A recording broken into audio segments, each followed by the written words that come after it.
They have represented the number. Tell me the number. 94. No, tell us how you did it. I'm gonna let Hayden go first. You're gonna let Hayden go first? All right, Hayden, come on over.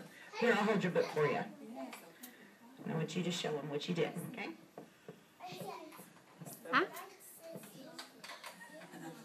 Just talk about what you did.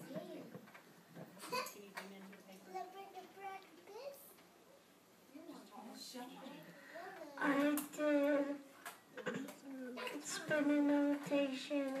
Notation. Show us your expanded notation. You did expanded notation, everybody. What'd you do down here? A number line. A number line. Look at all the ways they are showing it. What about right here? Part, whole. Part, whole. Are y'all hearing all this fantastic vocabulary? And look at this guy. He's a first grader. He's using that math academic vocabulary, guys. We need to hear that from everybody, along with our reading, our science, social studies, all that academic vocabulary. And if this little guy can do it, so can you. All right. Thank you. High five, bud. Woohoo! All right, Jacob, you ready? All right, I'll hold it. Can you hold mine? All about it. Here comes Jacob. Thank you, Hayden.